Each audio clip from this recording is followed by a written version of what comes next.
Welcome into the Ski Sports Card Show. I'm your host, DJ Skee. We are back with part 3 of our Topps Project 2020 artist interview series. I'm so excited to have Andrew Thiele joining us all the way from New York City, repping the Yankees hat. I see you over there. How you feeling today? I'm feeling great, man. How are you? I just want to thank you, for having me on. Great honor.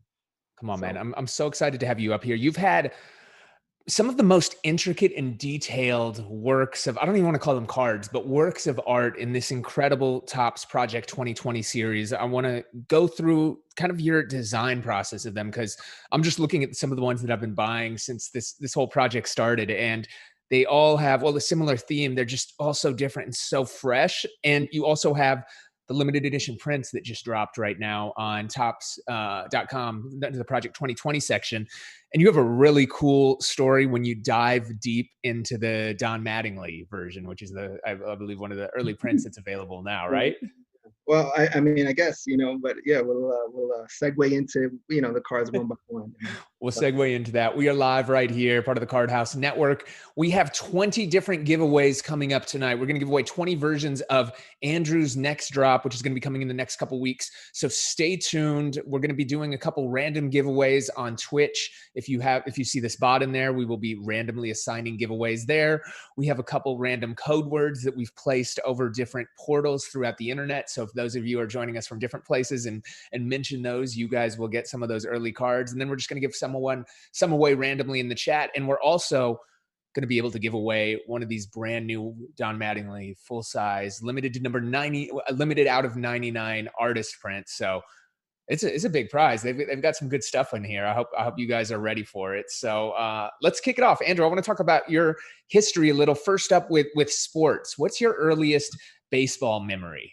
Oh, I mean, baseball, I definitely have I just turned 40. It's kind of hard to say, right? But so in 1986, I was 6 years old, and that's when the Mets won the World Series. So my whole family's Yankee fans, like diehard Yankee fans.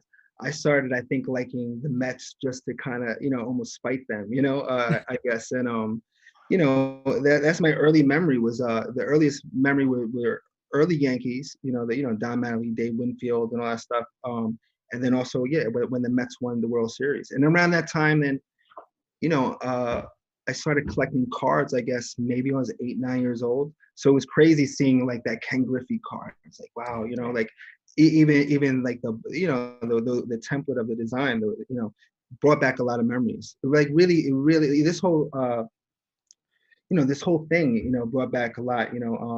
I want to do a retrospect where I'm going to call it like the journey of the card, because besides like my design process of it taking me to a certain place, like Sandy Koufax 1955 or Willie Mays 1952, and really showing off what Brooklyn was like at the time, seeing what the polo grounds were.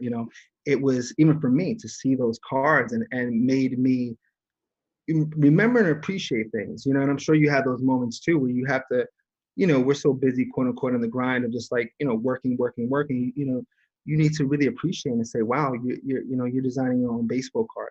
If you would have told your 7-year-old self that, one day you'll have your own card, I think it's pretty amazing. And I think it's really important, for us to always count our blessings, and know, and appreciate these things, right? Yeah, no, absolutely. And one thing that really stood out in the designs is I want to know how you actually make these cards, because they feel like giant canvases that are kind of shrunken down onto that. I mean, they look so phenomenal and so high res. And that's why the art, it's so dope that Topps is doing the print series, because Oh now yeah, you can really capture that and put it on their wall. How do you actually, from like a design process, how are you making these? Like, is this yeah. all on computer? They look so detailed and hand drawn. Like, I'm just blown away by Yeah. the Well, level of detail. it was interesting, this process. Just because usually I work big. You can see the canvases behind me. So I like to work big, and I think the same amount of effort goes into big or small, right? Like, because the smaller, the bigger the canvas, the bigger the brush, and you know um, yeah, I want to walk through kind of all those, but you know initially when the project first started, that's when COVID hit. So I wasn't really sure really 100% how the flow of this project was. So I was and I work sporadically, meaning like I work if I have 10, 10 pieces of art, it's like little, like I walk around the room like this, and then I add. But then COVID hit.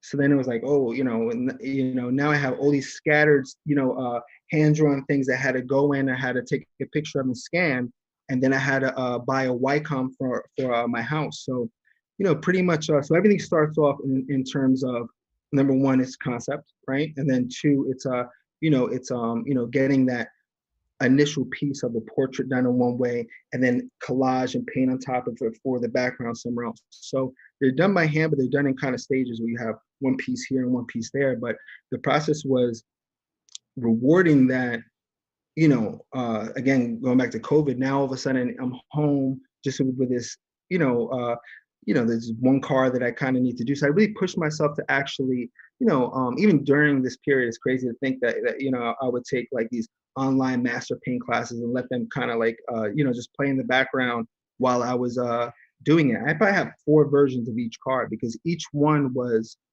how could you push it or how could you, do something better, so it's funny because my next card is Dwight Gooden, which I was one of my first cards I did. And my first card was Griffey, is the one I did. So now that's actually my last card that I'm coming out with. But now I'm seeing how that was, my mental, process of the first one. And the first one was, again, I didn't know really what the whole scope of the project was. I thought it was maybe, I wanted to really kind of show my signature style that, that you could see that it's my art. But then as I was home, with this card, it's like you have to pay, more of a homage to the artist. And that's when things started, like when the Jeter card came out, and all that stuff, you really wanted to, you had like, I felt like it was a duty to do more, like this is your chance. Like if you got hired for a New York Times cover, if you got hired to do, any sort of thing, like, how, if you see the Jackie Robinson, I think that was like almost one of my best pieces of work. Like, like, I mean, painfully, like, I really went through the quote unquote ringer of making sure that Ebbets Field was perfect in the background. Looking into, the stands, making sure I made a statement from, from him, I mean, think about what he represents. And each person was like that because each one of these cards is somebody's hero, right? Like think about what Clemente means to people, and you have to show that, in a card, so at first it was fun. And then I felt there's some sort of almost like responsibility, to like, to really, showcase them, so maybe the Don was a little bit the opposite because it was like, the Don was, I mean, New York he's Don Mattingly, so that one I had a little bit of fun with. And we were able to have a little fun because he's still here ticking and he's good. And, and the whole concept of the Don was, it was funny like that. I just felt like, it was, sometimes too, let's have a little fun. Like right now, we just did all these, these cards with Trump and Biden, and people got like very serious. And I'm like, we're just having fun. It's not. I love it, dude. Yeah, it's not. It's not so serious all the time. But I really appreciate that you and everyone appreciate these things because sometimes too, it's like, and I'm sure too that you work meticulously on your mixes and doing what you do, and you're like, when people talk about DJs, like, yeah, you hear this guy play, like I know what I put into my craft, right? Like, and you never know if people are really seeing or appreciating what you do.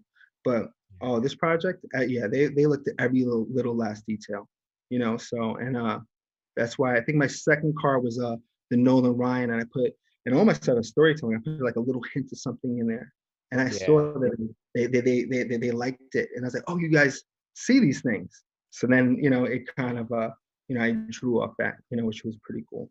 So it's like a little game. How long does it typically take you when you're going through this process of making these cards? And especially like, look, it's a significant undertaking. making 20, especially at a high level for that, Yeah.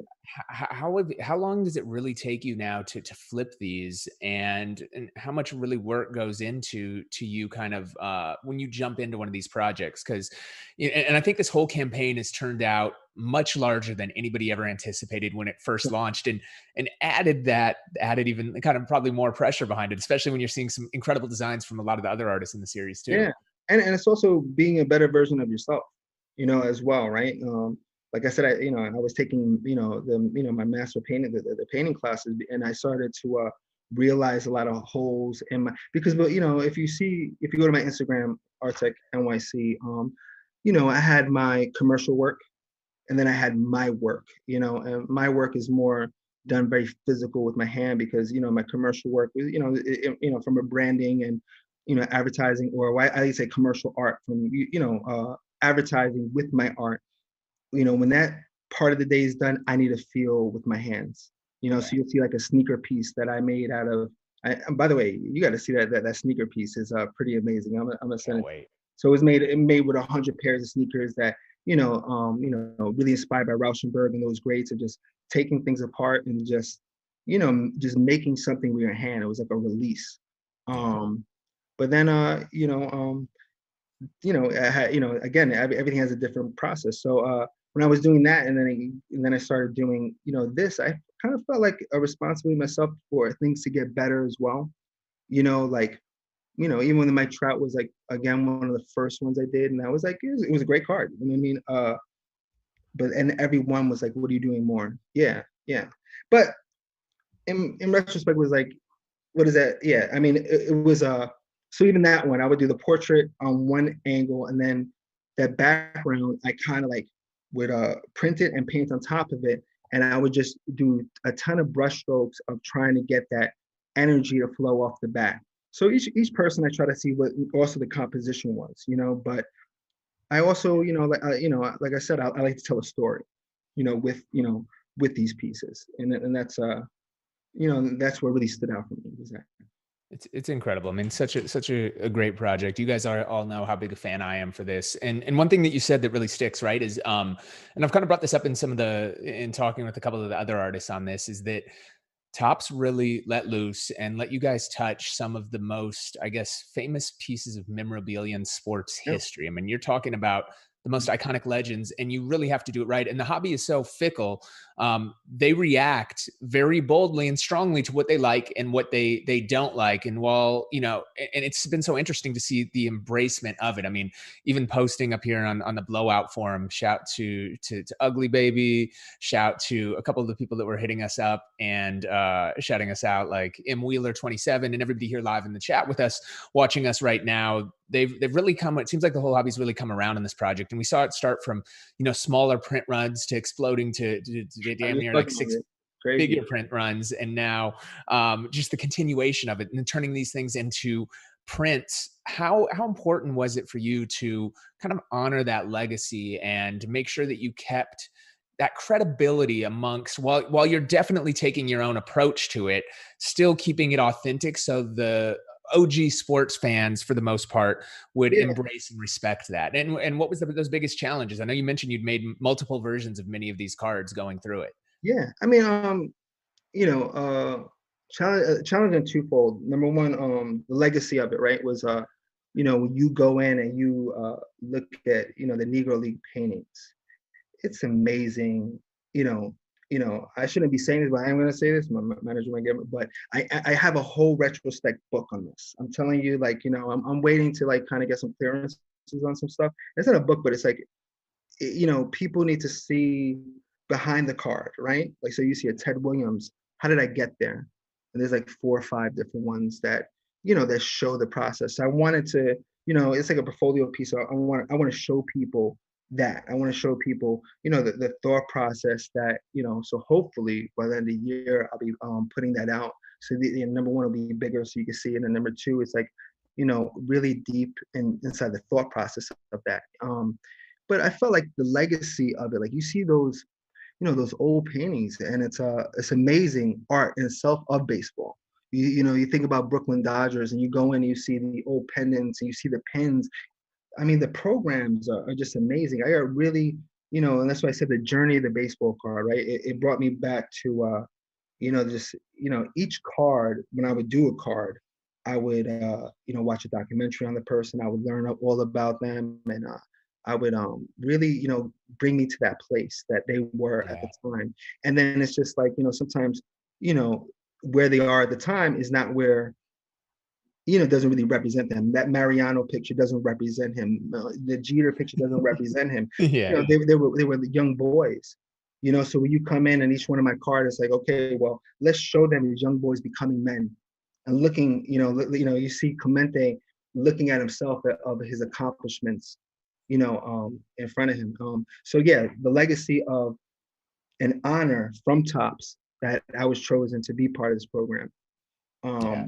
So that's one angle. And the second one was, was making sure that, we also preserve the card. Like, so somebody said also that Clemente was a big departure from the card, but the card is there. It's right there in the middle, the regular card, but it was in the middle. So I always said it's remaking it. Like the Frank Thomas was a very big departure from it, because that picture wasn't as, but it's still, everything is still there.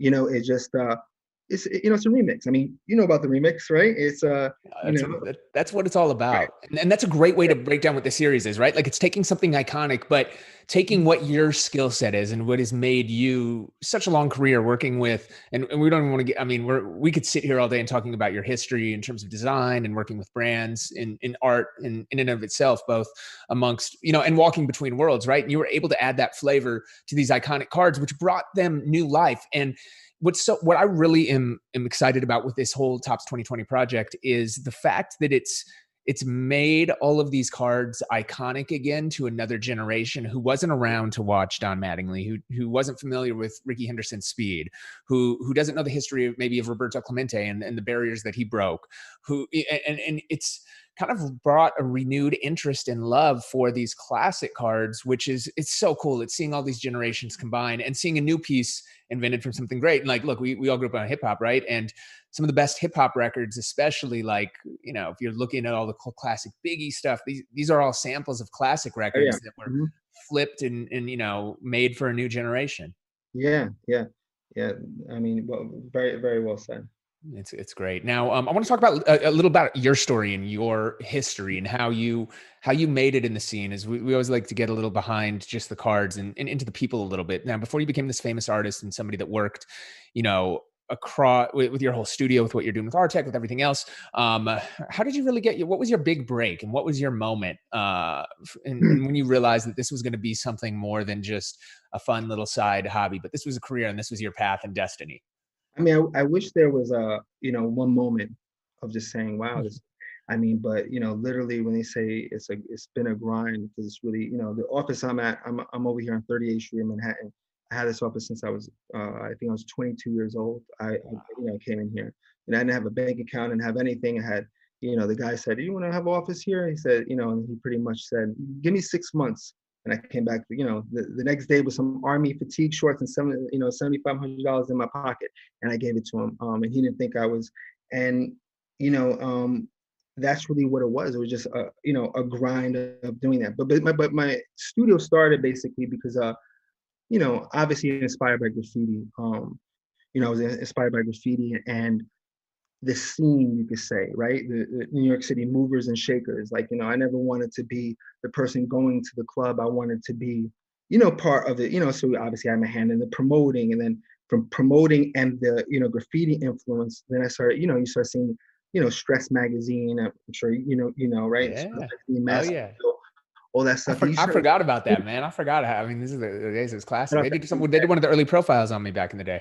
Yeah, yeah. I mean, that's why. I mean, knew your name, and just all that stuff is just like, and again, I like to use the word, culture, right? It's a culture behind things, right? And so yeah, so I took the influence of graffiti and seeing, what was on the, all that stuff, influence, and basically I got into design, through that, and then I was like club flyers. I was promoting parties, so I was like, I was like, of course, I'd rather actually, do your the flyers. So when people talk about the tunnel and they talk about, all those clubs.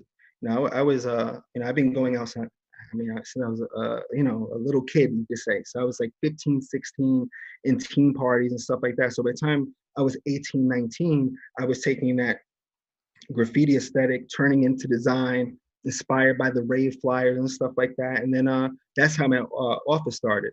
And then you know, since I was designing and printing those flyers, you know, I worked really closely with the street team from Violator and you know, in the music industry. Yeah. And I knew all the people handing out the flyers. So it's like then I went to the you know, the labels and said, well, if you need somebody to hand out the flyers, you know, so you know, that was the grind for many years, right? And the The reason I good say, old days, right?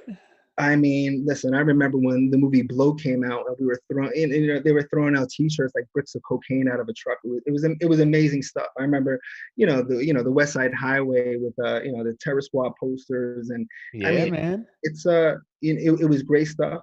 I was really excited to be there. You know, I mean, think about like, you know, presidency. I worked, you know, with the Vote or Die campaign in 2003. That's how far it kind of you know, went back. But you could get lost in that. I'm sure you know that, right? Like, you know, you're Yeah. just working. So let me segue on that, right? So that was that, right? You're executing someone else's vision. I want you to do this. Like, you Yeah. know, like Ski, come on party. I want you to play. And eventually you're like, I want to play what you know, what I want to play.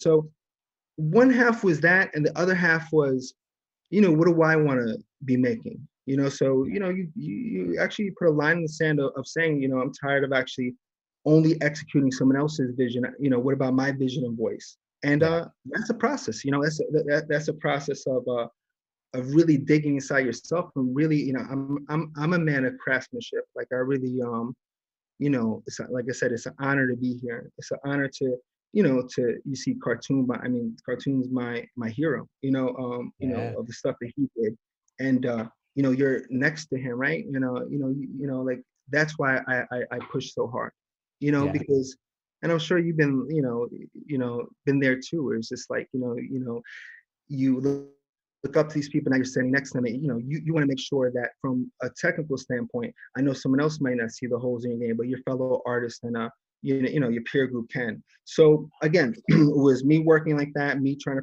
perfect my stuff. So it was like twofold of just like being out and about and trying to do Yeah. one thing, but then working on others. And then it was never just one moment. It was like a little win here, a little win. And that's when this project came around. It was like, oh, Topps, you know, that's cool. Because you never know. And I'm sure you know as well, right? You think that, I don't mean to sound like that, but you work on super big things. You spend so much time on, and then you can't put too much emphasis on the result.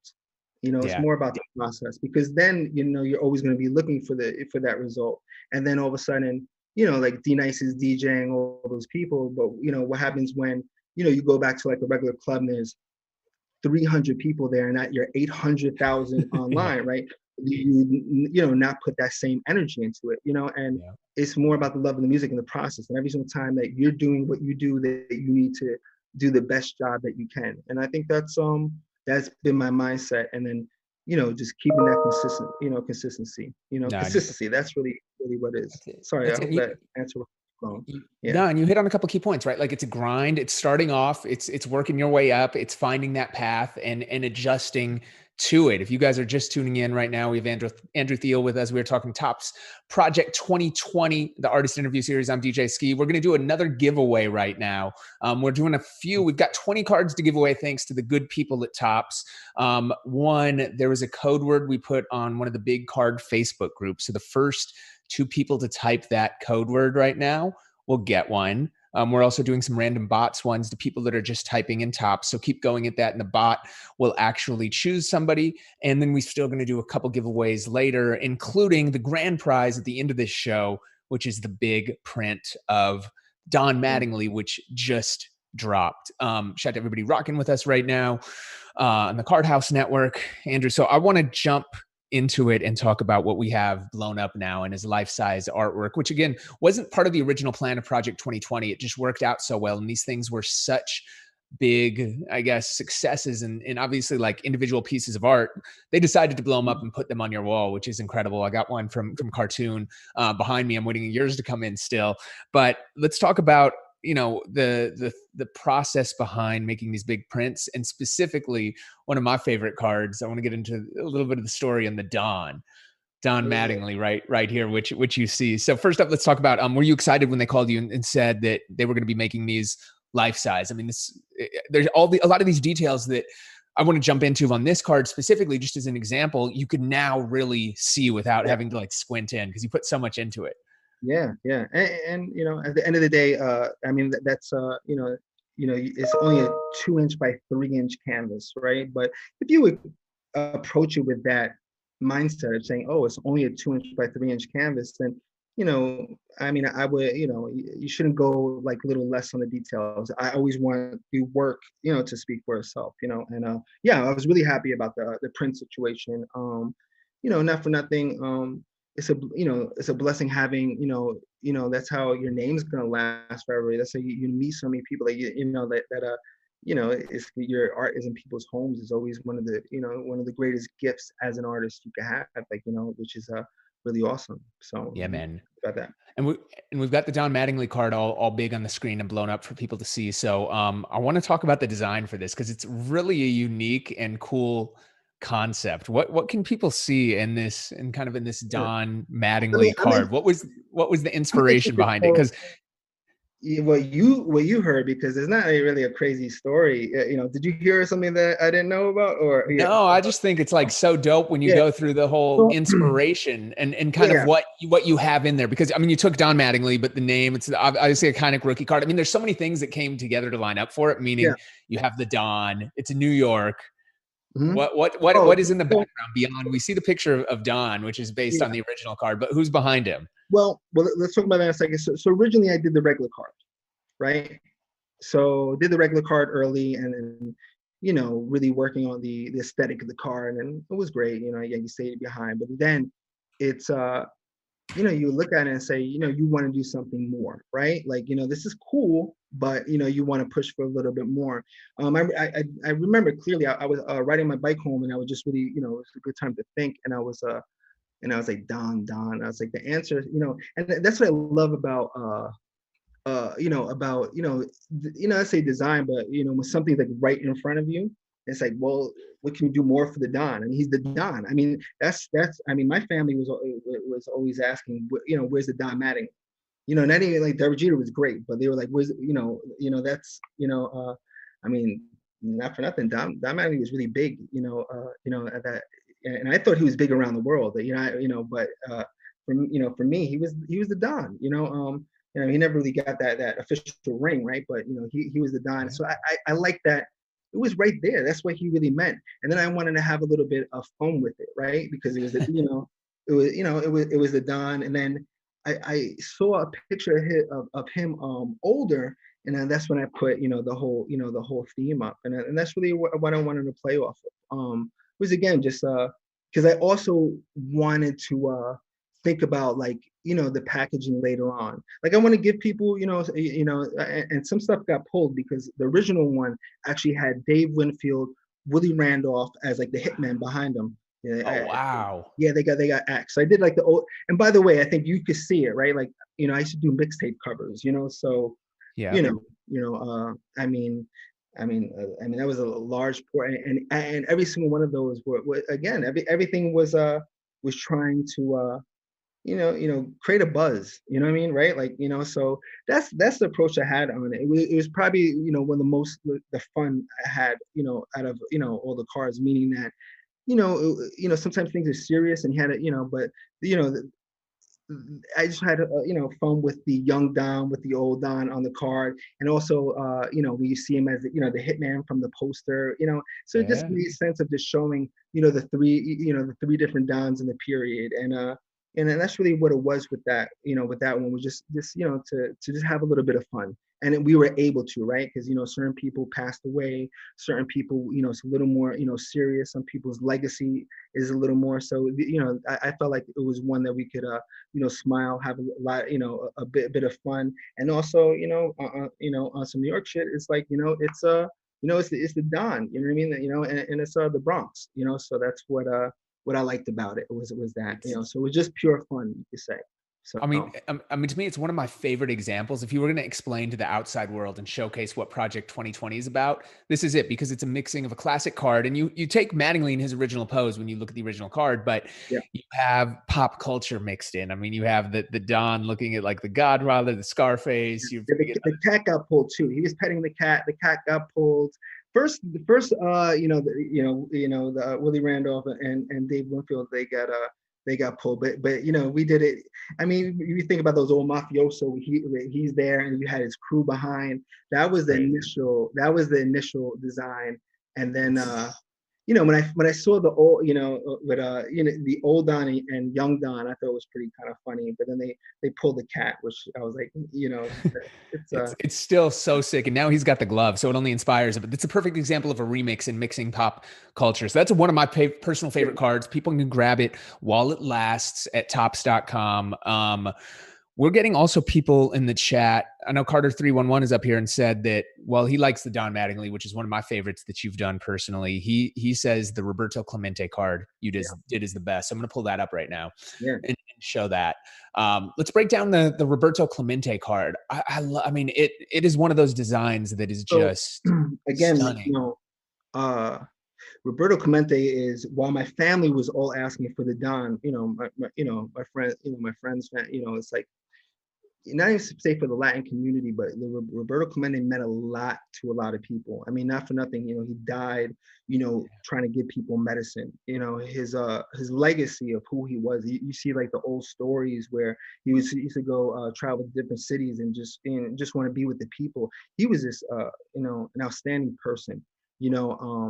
So you hear that story, right? You hear that, like, he's more than a card. You wanted to show, I wanted to show that. So when you see the picture of him kneeling, he's looking at his career in retrospect.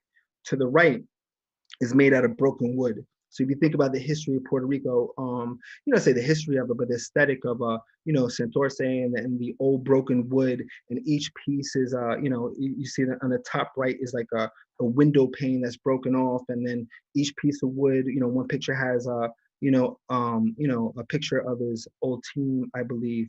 By the way, I always say I believe, because sometimes I put things in the design and then I get Dude, lost. you've done 20 cards, so you've done Well, so many versions of them. You're allowed to forget some of yeah. the little intricate details in one. Sometimes too, you move things over, you paint over it, and then it's like, oh, where is it? This was here, but yeah, on the right was his team from Santurce, everything in Puerto Rico, and the left is all steel. So if you see the left hand side representing Pittsburgh, right? City of Steel. That's all steel, because not for nothing, he also meant a lot to the people of I didn't even Pittsburgh. catch that. See, I'm catching a lot of these things when you're there. I mean, obviously I saw the right side and the Puerto Rican flag and all those things when I saw it in his history. It's the wood, and the right is the broken aesthetic of everything from Puerto Rico. To the left is everything that represents Pittsburgh, in terms of that's why you see the steel beam on one side and then the wood on the other. And then with him kneeling, he just and people said that's a big diversion from the car, but that front portrait is and I have I did that. I did that portrait so many, a lot of different ways of just trying to again, that was me trying to experiment and get better, with my portrait painting, because that's what I don't know, I got lost talking, but that's where I went before. Like, I wasn't initially a portrait like guy, that's why I said the hands and sneakers and that stuff came. That was more my quote unquote thing. Like, I love architecture and city stuff, the city, but but then this made me really focus on that. And then when I started seeing those whole, then you start seeing, a lot of portrait stuff that, I mean, and there's some artists on the team, like, the Jacob Rochester, and he's so good with his painting, cartoon, the level of detail on that stuff is really amazing. And again, it's like, so I would do it and then I'll look at it and say, does this represent? And then and it was a learning period, right? Because then you would go back and you would try it again. And I felt like, right, there's no time goes wasted when you're practicing and being better, right?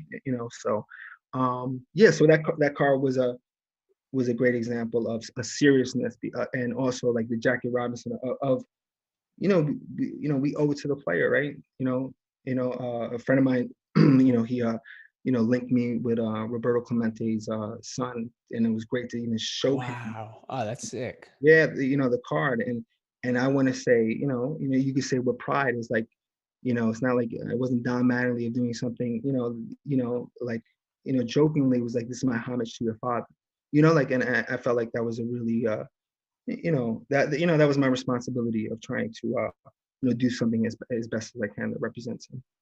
No, it's amazing. The stories and things behind these cards are so inspirational, especially when you hear the level of detail. Because there's a lot of things that I'm even learning, even though I've looked at this card a ton, even preparing for this interview, that you forget about and that only you can kind of bring out. That being said, is there what has been like the most notable thing you've learned about any of these players that you've done? As I know you've done a ton of research going into it for that. Is there any like notable facts about any players that has really stood out as either impressive or funny or just really cool in I mean, I working on mean, the series? I mean, And you you can should. list a couple. I mean, you could name a player. I mean, Bob Gibson was going to number one, finding out that he was a Harlem Globetrotter pardon the language, was effing phenomenal. Like, that was nuts. Like, and I had so much fun with that design of showing the aesthetic of the Globetrotters around him. But I mean, that's crazy. I mean, he was with the Harlem Globetrotters, and then when he started playing, thinking about the time, thinking about what we're going through right now, and then I'm hearing, and again, going back to that book I'm doing, it's like 6 decades later, we're still going over, the same fight. And it's like thinking that Yeah. he was going to city, and then it was like so segregated bathrooms.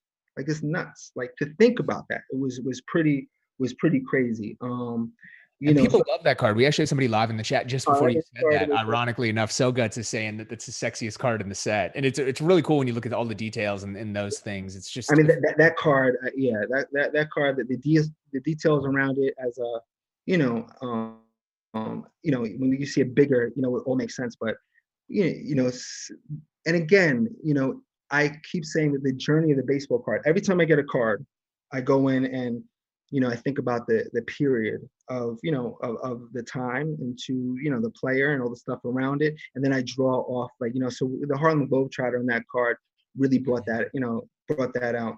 And then then I make fictional characters. Like, I really don't know how George Brett really was, but I kind of like, the whole Pine Tar thing. And I saw a picture of him getting like a girl running on and giving him a kiss, and then I picture him like a Talladega kind of Nights kind of thing. So sometimes I also make like a fictional, representation. I've got a George Brett story side note. So George Brett, my father is from Kansas City area and stuff. And so He's the king over there, right? Like, he's the my aunt actually knew him, and they'd all hang out and party and stuff together. All I will say, because it's probably not ready for the world and stream, George Brett was wild.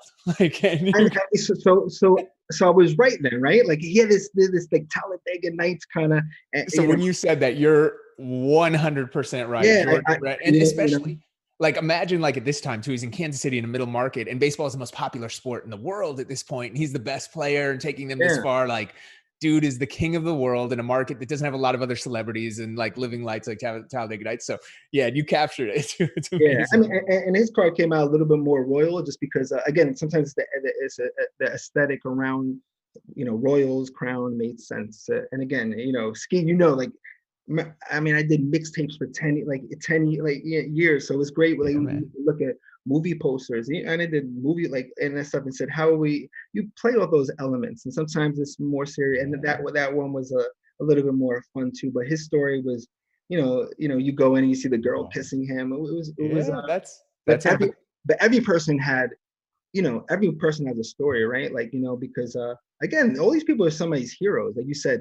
Kansas City, right? Like, it's he's to every kid that grew up in that era in Kansas City, he's a god. But that's kind of an interesting point. I never thought of what you just said. You said these are a lot like mixtape covers. So the old school mixtape covers, especially, I mean, all the music, we're using samples and music that can't be cleared. So the covers were free to use and take any inspiration without having to get cleared as well. And these are almost like legal mixtape covers, right? Like, you're taking an iconic thing that you shouldn't be able to touch. Yeah, but you're given permission, and then it's the same way, right? Like, and that's my music history. I did a lot of album covers and movie posters, and some a little more serious depending on the tone, right? And others a little bit more, let's push this up a little bit, let's grab people's attention. So, it really depends on what the person is, and that's why I always have so many different versions, right? Because again, there's a difference, going back to the original conversation of, designing for someone else. When you give it to someone else, it's like, oh, hey, what do you think about this? This is yours. This represents you. So then it's like you versus you. So, it's like, so you might have one tone right here, but you're like, is this it? Is it, is this your, and then you might next day, kind of change your mind. And then maybe you might go back to the first one. But I think it's all part of the process, of just pushing yourself to be, to be better, right? Every single Yeah. time. So. No, I love it. I love it. And one of the cards that, people are asking about, my personal favorite player as a kid growing up is King Griffey Jr. So do we got Yeah. a sneak peek? I know you're working hard Yeah. away. Yeah. I mean, my cards are pretty much done. But yeah, what are you gonna say? What's the inspiration without, people will see it when it drops, but Yeah, we got to I give had a a little little. sneak peek for the people, man. I'm excited for this one. Yeah, I mean, I'd say a little bit more trouble with that because at the end of the day, I mean, what he was, I don't like to use it. I never use the word swag. I actually never used it, but he was that word, right? Like I Yeah. never. It's funny, I never actually used the word swag. But he was like, think about when he came in, to the league, what he represented, right?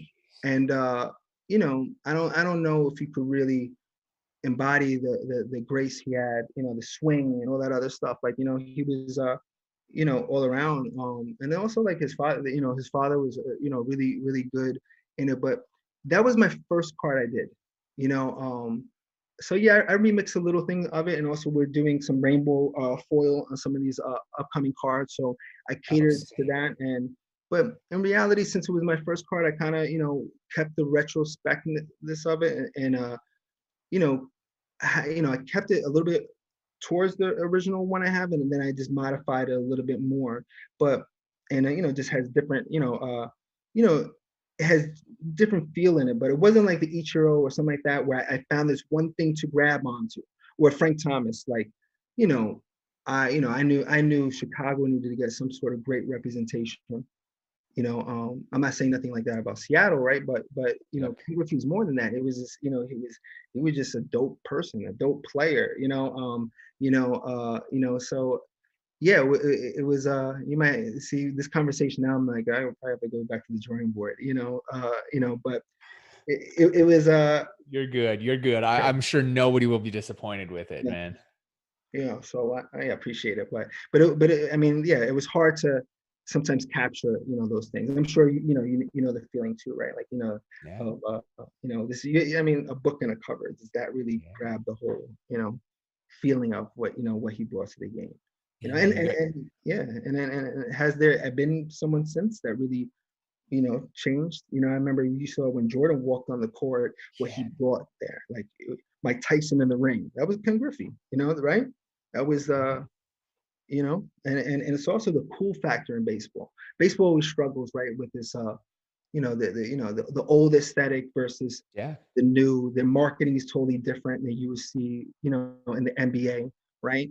But Yeah. Griffey was, Griffey was iconic. And and you know Bo what's funny? Jackson. I mean, that Bo Jackson. I mean, Yeah. that's it's crazy is to think about Bo Jackson only played 4 years.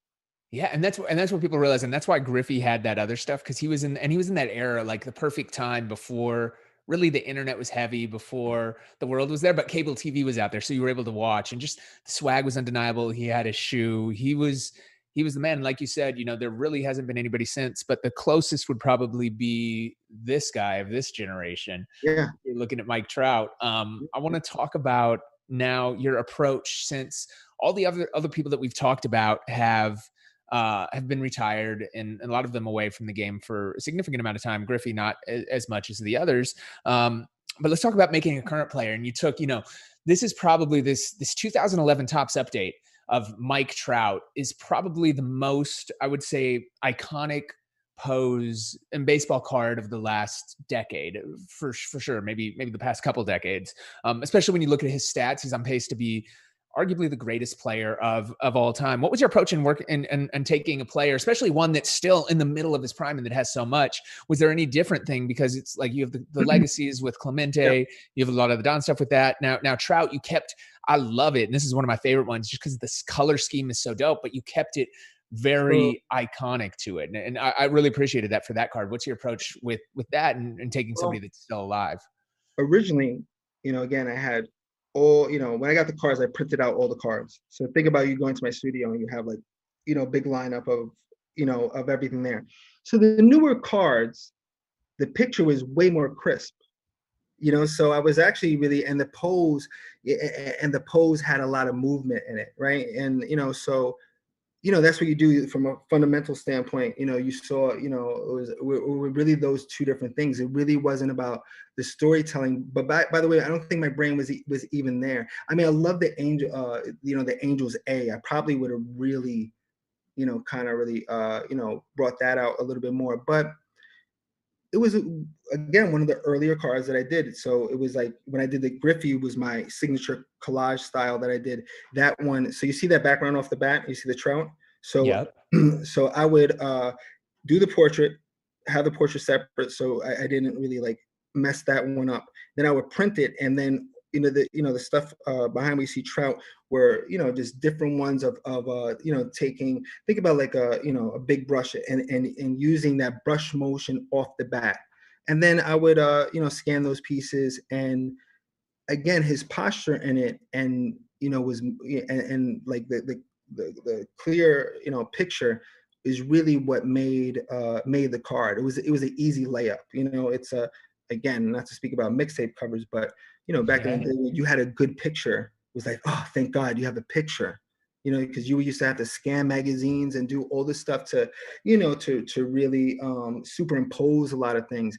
But the picture was so great and the movement was so great. Then that was a thing that kind of bothered me, me about the earlier cars, was big because photography's always been great, right? Like photography, so, but why didn't they get the like more more like emphasis on the player's swing, and and who they were, like that's what I said about the Jeter and the Mariano. Like certain people said to me about the Mariano and said, no, oh man, it was great that you changed the him into uniform. And I was more like, why didn't anyone else change I mean, like I thought it was a given, that you didn't want to see him with whatever outfit he had on, with his khakis and his blue shirt on.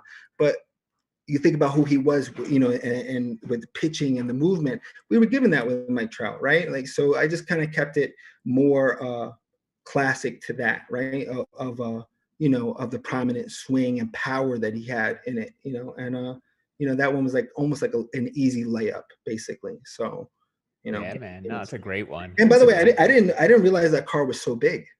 It's a major card. I mean, when you look at collectibles, it's probably the most valuable rookie. I mean, it's the rookie card of a Yeah. player that So, is I'm gonna tell you how rare. naive I was. I remember when that car dropped. Somebody like one of the guys in the hobby. He's like, "Oh my God, you guys broke record!" And he's the most selling car. And I'm like, "Oh really?" Like, I said, "How?" And I said, "Oh, it's 13,000." Think about it. With the numbers, was 13,000. And that was actually a fun fact. That was the first card to break the 10,000 threshold, because before all the print runs were under 10,000. So this was at the time when it dropped the highest. And I think it was what, 30, 35? Yeah, 35th card that came out. So you set all the records. Yeah, so they're like, they say, "Oh, this car sold the most." You're like, "Really? Okay." And then also, I was so naive that and I felt bad later on because people were like, "Say, hey, would you autograph for me?" I said, "Yeah, sure." And I didn't even know about all that other, about how that really worked. I was just honored that people really appreciated the work, you know.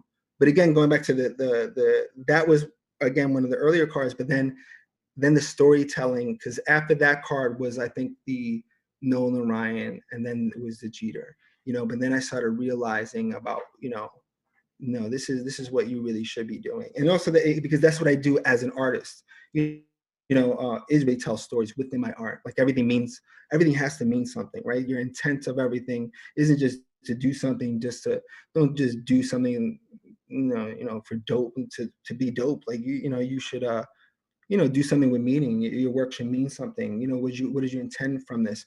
So that's always been me. But and I sort of started to see the importance of that after those initial cards. But I'm really happy the way that card came out, and I'm really happy that everyone responded to it. It's been amazing. We are live here, almost done, not quite a wrap. We still have one big grand prize to give away, but we want to give a shout out to our 5 winners that were randomly chosen by our bot. ARGARC, DX Longhorn, Jizza73. Always love when some hip hop heads are getting these. Blue Thunder 77 and Percy 30 for getting the next iteration of Andrew Thiele's Top Project 2020 card. We still have the grand prize, which is the big print of the Dawn that is up right now and numbered to 99. If you don't win, you can grab them for $3.99 on Topps.com. I'm DJ Skee rocking with you. It is the Skee Sports Card Show. Let's continue and keep it moving. We'll figure out a way to give away this prize in a second. So shout out to all you guys rocking with us and everybody live in the chat across YouTube, across Facebook, across different forums, and of course here live on Twitch. Carter311, I'm so glad you're enjoying this show. So let's keep it in the West Coast for a second. This is one of my favorite designs. It just stood out so much to me. I don't even know the particular reason. It's just so bold and colorful. And you took the Ricky Henderson and just made it something, it just has so much flavor and it feels really Oakland to me. Can you break down your process on this card? Yeah, I want to give you some trivia. You ready? Let's go. Okay, you ready? Okay, because I think so. Even my own friends, they didn't get it. I said exactly what I said. So he's from Oakland, but we know him in the Bronx, right?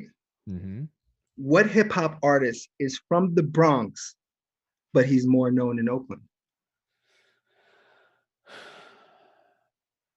I would guess it can't be Too Short, right? Tupac.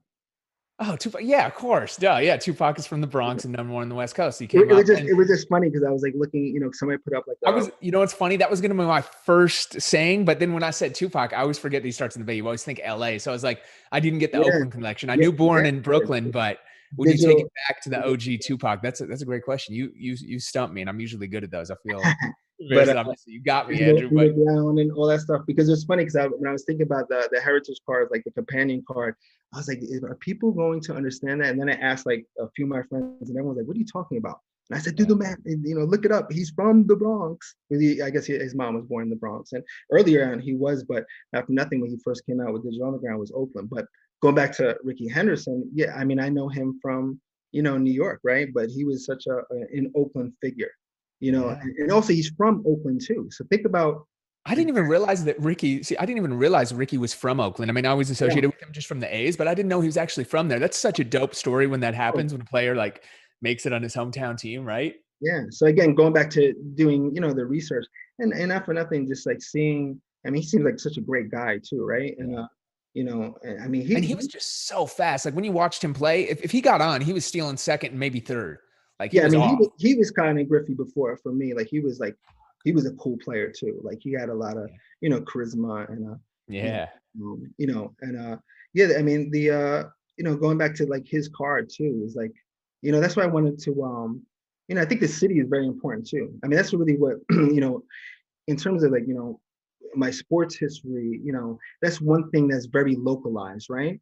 Like you watch football. Everyone's going to watch Monday Night Football. Everyone's going to watch, what games are on Sunday. But in terms of baseball, very local. It's it's very a local market. So you also got to think about that with each player, what he means to the city. And not for nothing, Oakland's such a a great place, right? And I kind of just wanted to showcase that. I want to showcase the speeds. You see that, but the postcard, I mean, I could have done that for every player. And I would have thought that would have been an overall great theme, right? Of, each one of the players, a postcard from them. But, I think, when you do research too, and that's why I think it's important for me to show like even the mood boards, you look up those things, Oakland, the year, that, the like I even did, I did this thing where, the I Love New York hidden somewhere, but then I was like, let's just keep it really true to Oakland, because then also I did all these New York cards too, and I didn't want to, seem like super, biased. But I was thinking about, even when I did the companion, like the sign cards, I was like, how could I print on vinyl, what do you call it? A Yankee jersey, like print it on it and then put it on top. I was like, that would be crazy. But so each one also, besides like the actual card, I also, want to put emphasis on, you know, I don't know, again, that sign, the signed autograph series. I'm not really, sure what that really world was, but I wanted to always give people an experience. If they bought, quote unquote, a signed, thing, I like to call it, the collectors club, and I wanted to give them a package that was, was them, and even for Ricky with he always had the neon glove and the postcard. Every single person besides the card, I had a mental rollout of, and that's Yeah. when the packaging kind of comes in, right? Like how could I actually give people this collector's experience? If you see like the Big Mac stuff I did for Mark McGuire, where I actually did So sick. yeah, I mean, this is the thing also, like, and I'm sure right, like, this is all our experience that we ever kind of worked on it and been a part of, and how could we use that for what we're doing, so Ricky's coming. I'm actually fooling around with the idea of the Grinch Who Stole Christmas, Oh, that's sick. right, as like a companion card, and then I was thinking about just doing real plates and Yeah. put stolen, like on some Virgil, like the Virgil, like stolen, get it, That's stolen crazy. plate. So I have all these like kind of ideas, but that's the thing too, where I need to interact with the hobby world as well, because I Yeah. don't, you coming from a sneaker world, does all those little extra things kind of make you want to buy, the That's what sneaker. makes it. That's what I think, right? Like it's the collector, like it's the whole experience, and that's what I want to roll out for each person, Love as it. well. So. I love it. I love it. All right. We're gonna get down to our Oh, I do final want to show you question. something. Yeah, in a second. By the way, I just thought about it. What'd you say? I do want to show you something in a second. So say, oh, hold on. Let me actually. Dude, let's do this. I appreciate you guys all rocking with us in the chat right now. You know what? Let's go ahead and do this final giveaway while we're waiting for the surprise from Andrew. So we are going to give it away. We're live on a couple different channels. So I'm looking at YouTube and Twitch right now. So the first person to say, let's go back to the Don Mattingly card. And who did Andrew say? What baseball player from the Yankees did he take out of this card? The first person to respond in either chat is going to get the big print, the big Don Mattingly limited numbered of 99 print. Who did he take out? What Yankees player? Here's a hint. I went to the same high school as him. Wasn't Jeter. Winfield and Randolph. RGARC, you are correct. I was thinking Dave Winfield. So good guesses, everybody else. Nice try, Percy. You just were a second too late. We're going to give this, and good job, Blue Thunder. You got it too. But as you guys see in the chat, RGARC is the one that got it right. He actually named both of them. I was thinking Dave Winfield. Shout out to Dave Winfield. I actually got to be friends with him over the years, which is just crazy to know. He's been doing so much stuff. So congrats to you. You actually get the blown up Don Mattingly print. It was a big move. Now we are back. Andrew Thiele. All right, what do you got to show us? I know Oh you got yeah, so I just want to show you when I say journey of the baseball card, right? Yeah, so even like doing research and seeing the Brooklyn Dodgers, all their old stuff. So I made all these. So when I did the release for the Sandy Koufax, I have look all the stuff.